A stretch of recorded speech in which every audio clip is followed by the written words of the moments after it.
Do you know how long I've been waiting for you to say that you're ready to explore? I'm feeling fine and I'm longing for us. Hello guys, welcome back to my channel. Today mag-unbox tayo ng Globe at Home prepaid Wi-Fi with free 10 GB data. Okay, ito yung kanyang box. Buksan na natin.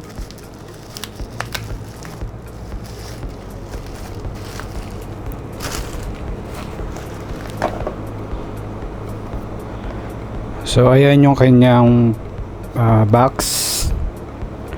So nakalagay dyan, Globe at Home prepaid Wi-Fi, up to 2 times stronger and wider signal versus old Globe packet Wi-Fi. Ito din yung kanyang price, 1,299.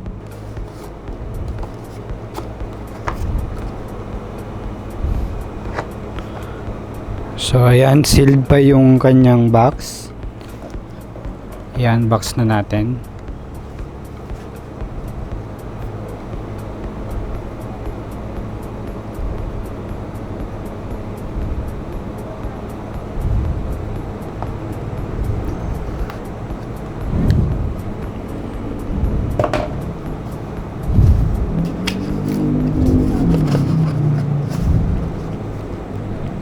Upon opening, nandun yung kanyang quick user guide. Tapos meron din tayong warranty certificate. At yung kanyang modem. Yung kanyang device. Set aside muna natin. Ito yung kanyang SIM bed. Yung SIM card niya naka-insert na dun sa mismong modem. I-register natin mamaya. Tapos meron din tayong power cable nakasama. And wala na.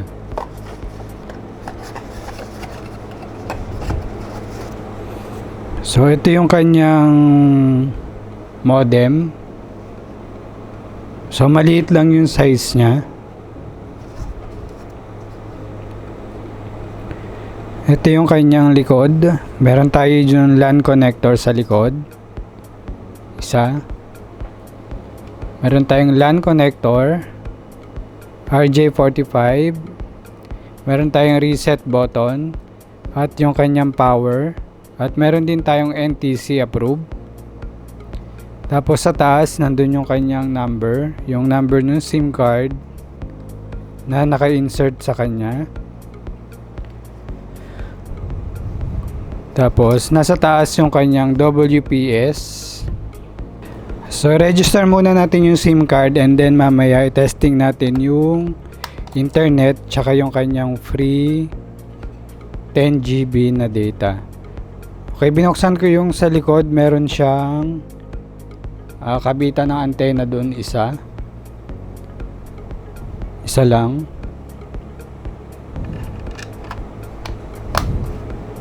At yung kanyang SIM card nandun sa ilalim.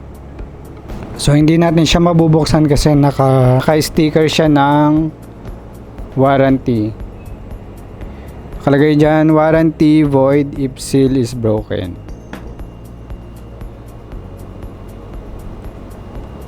So hindi natin siya mabubuksan. Register ko muna yung SIM card tapos balikan ko kayo later. Okay? Ito na yung modem. Na-register ko na rin yung SIM card. So, meron na tayong power. Naisaksak na natin yung kanyang modem. Medyo nahirapan lang ako sa pag-register ng SIM. Hindi ko na ipapakita sa inyo masyado or hindi ko na ituturo kasi nakasulat naman siya doon sa box. So, basahin nyo na lang yung nakasulat dyan kung paano. Okay. So, nandyan na yung instructions. Yun nga lang, gaya nung sabi ko kanina, nahirapan ako kasi ang hirap niyang i-connect dun sa apps. Yung Globe One na apps ng Globe. Nagahang yung nagahang yung apps. So nakailang subok din ako bago ko na i-register yung SIM. Pangalawa, wala pang kasamang load to. Kaya nag-load pa ako ng 50 pesos na 5G para lang ma-register ko yung SIM. Kasi kahit anong gawin ko na pag-register doon sa SIM card, ayaw niya mag-connect kasi nga wala pa siyang load. So bago mo kasi ma-register yung SIM, kailangan mo muna mag-connect dito mismo sa modem. Tapos pupunta ka pa sa IP address nila. Tapos i-enroll mo pa yung number na nakasulat dito sa likod. And then doon mo palang mare-register yung SIM card. So bago ko siya nagawa, ang tagal ko siyang na-register kasi nga sobrang hirap dun sa apps nila. Ewan ko ba sa Globe kung bakit ganun pa yung ginawa nila para ma-register yung SIM. Sobrang napakahirap talaga. Kailangan mo magbaon ng mahabang pasensya. So remind ko lang din para mas mapadali yung pag-register nyo, loadan nyo na agad ng 50 pesos. At least meron siyang 5G data. Tapos after nyo ma-register yung SIM card, na-connect na kayo dito sa modem, makaka-receive pa kayo ng 10 GB na free data. So ulitin ko lang kailangan may load siya. Loloadan nyo muna para may register nyo yung SIM card at makakonect kayo dito sa modem. So dito kasi sa instruction wala nakalagay na kailangan mong loadan pero dun sa error niya, yung error na nababasa ko, ayaw niya kumonek kasi nga wala daw siyang load. So yun lang yung reminder ko, loadan nyo agad ng 50 pesos at least 5G data na yung makukuha ninyo para makapag-connect kayo doon sa modem. So ulit-ulitin nyo lang hanggang sa makakonect kayo, pati dun sa IP address niya kahit tama naman yung password o yung pin code niya nandito sa ilalim na napakaliit. Ang ginawa ko, pinicturean ko pa yan para makita ko kasi nga sobrang liit niya. Ulit-ulitin nyo lang hanggang sa makapasok kayo doon sa IP address. So magtiyaga lang talaga kayo. So ayun, after ko siyang ma-register at nakapag-connect na ako sa internet, nag-try na rin ako ng speed test. Okay, yung speed test niya,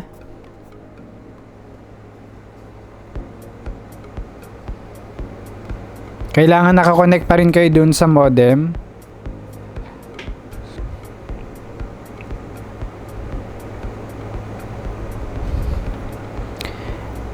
Doon pala sa pag-register, sundan nyo lang yung instructions. Next nyo lang, tapos kailangan meron kayong valid ID para ma-register nyo yung SIM card. Na-test ko na yung kanyang speed test. So kailangan nakakonect tayo dun sa Globe at Home na Wi-Fi.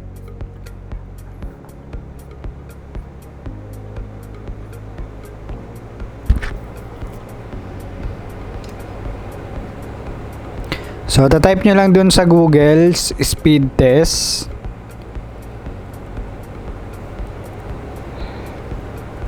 Speed test. Tapos, lalabas na dyan. Ipindutin nyo lang yung run speed test.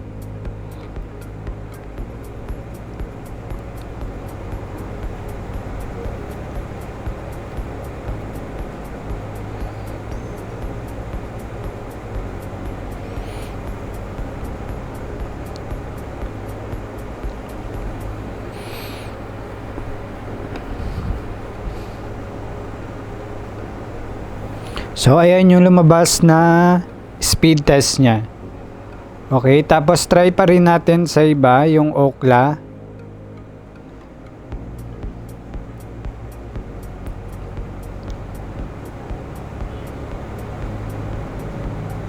So, ayan, Globe.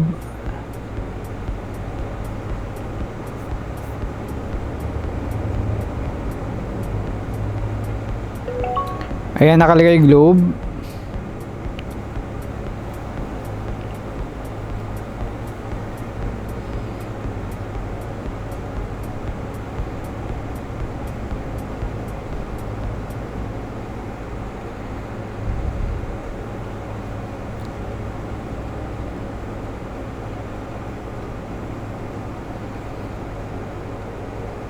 At ayan yung lumabas na speed test niya.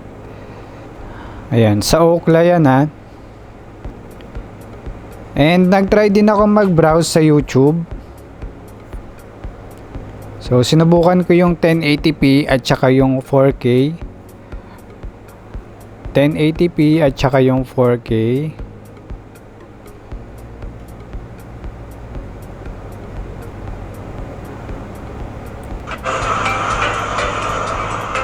Ayan, subukan muna natin yung 4K video.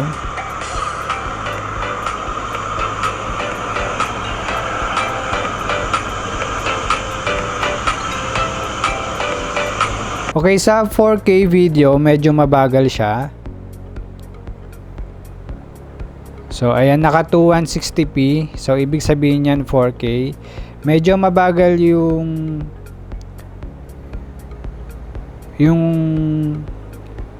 frame niya. So, medyo hindi niya kaya sa 4K. Pero once na binabaan natin at nilagay natin sa 1080p, so, smooth naman yung kanyang connection.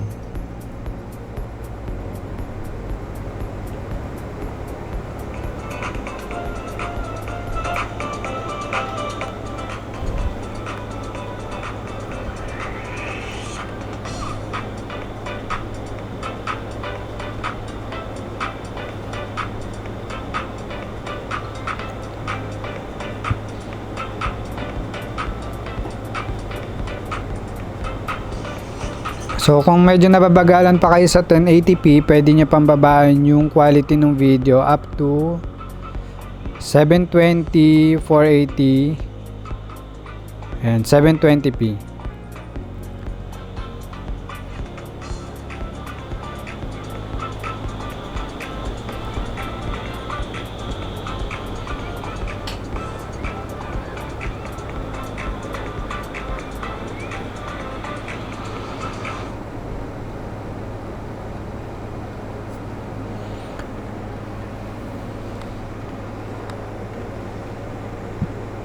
So yun lang yung napansin ko kapag tinasa natin yung resolution sa video. For example, nanonood tayo ng YouTube, medyo hindi niya kaya.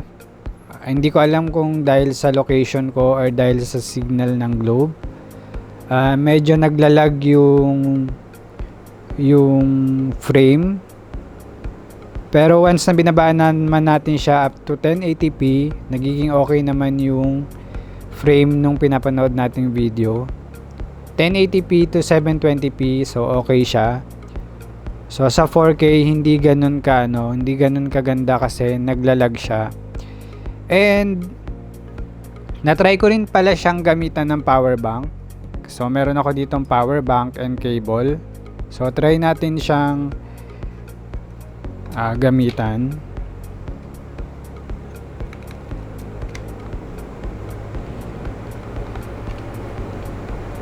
So ito yung kanyang power. Saksak natin. And naka-connect siya dun sa power bank.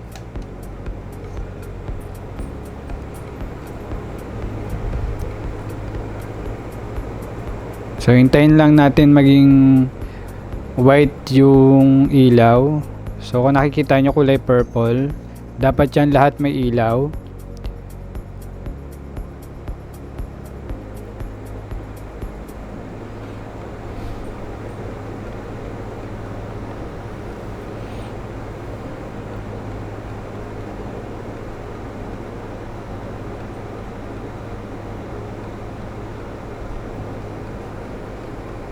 Hintayin lang muna natin. So medyo matagal siya.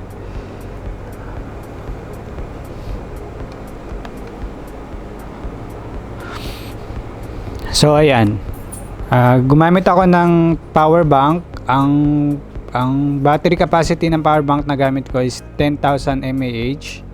Tapos meron ako ditong cable na USB. So kinonect ko siya doon. Gumagana naman yung modem using the power bank. Kailangan lang meron kayo ganitong cable. So ayan, input niya is 5 volts, output niya is 9 volts. So ayan yung model niya. Ayan. Tapos power bank yung gamit ko. Okay, gumagana siya. Prepaid pala siya ha, tsaka hindi siya open line. Yung mga nagtatanong ng open line, hindi po siya open line. Nakalock po siya sa Globe. Globe SIM lang ang pwede. So hindi pwede ibang SIM card. So yun lang guys, wala na ako masyadong ipapakita. So natestan natin yung speed test at nakapag YouTube na rin tayo. Pinakita ko sa inyo yung quality ng video na kaya niya. And yun lang. So salamat sa panonood and sana nag-enjoy kayo sa unboxing natin today. At sana nagkaroon kayo ng idea about sa Globe at home prepaid wifi. Yung model nga pala niya is N401. Nakasulat yan dyan sa likod. Globe N401. So maganda siya, napakaliit lang niya. Ayan, sana may nakuha kayong idea about sa Globe at home prepaid wifi, and see you again sa susunod nating unboxing and short review. Okay, bye! Do you know how long I've been waiting for you to say that you're ready to explore? I'm feeling fine.